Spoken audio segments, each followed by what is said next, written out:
Huu ni mfululizo wa vipindi maalum vya maonyesho ya kimataifa ya kilimo 88 mwaka huu 2026. Nipo ndani ya banda la ushirikiano kati ya ofisi ya Rais, Makamu wa Rais na Waziri Mkuu wa Jamhuri ya Muungano wa Tanzania. Mimi ni Godfrey Kusolwa, na kumbuka tu tukiwa ndani ya banda hili tumepata fursa ya kuzungumza na mkuu wa kitengo cha mawasiliano AICC.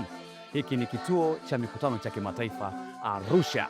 Amezungumzia nini katika ushiriki wao wa maonyesho ya mwaka huu na analo jambo zito kwa mwaka huu.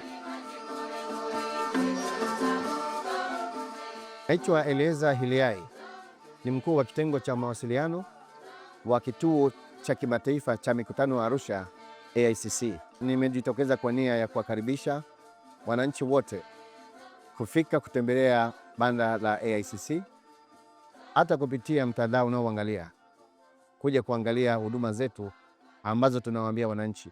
Taasisi hii ina kazi za kuendesha mikutano, lakini inatoa huduma ya hospitali, AICC Hospital, lakini vile vile tunatoa huduma ya nyumba za kupanga pamoja na ofisi.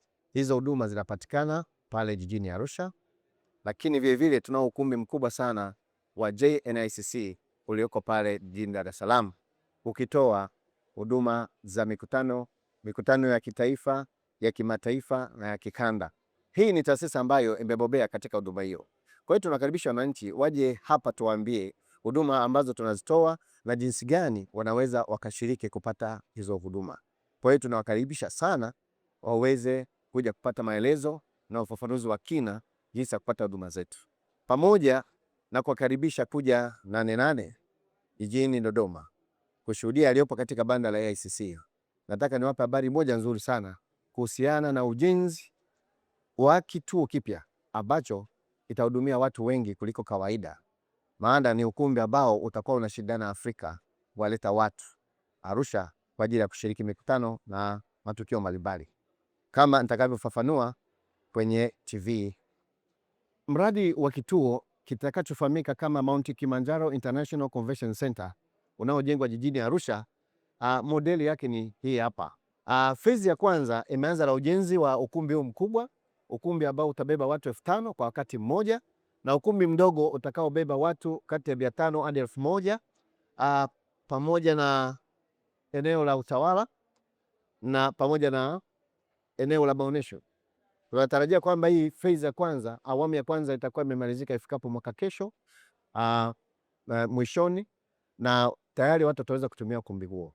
Lakini awamu ya pili itajumuisha hizi itakuwa ni hotel ya vyumba 500 na ni 5-star hotel. Kwa hiyo watu watakao kuja kwenye mikutano hapa watakuja kufanya mikutano yao, watakuwa na mahali pa kuishi na pa kukaa, hoteli zipo na huduma zote zitakuwa zinaendelea. Kwa hiyo wananchi wafahamu kwamba mradi ni mkubwa unaendelea kama inavyoonyeshwa kwenye video za ujenzi mbalimbali. Mradi huu ni kuongeza kasi ya kutoa huduma ya utalii wa mikutano nchini. Utalii wa mikutano ndio kazi tuliyokasimiwa.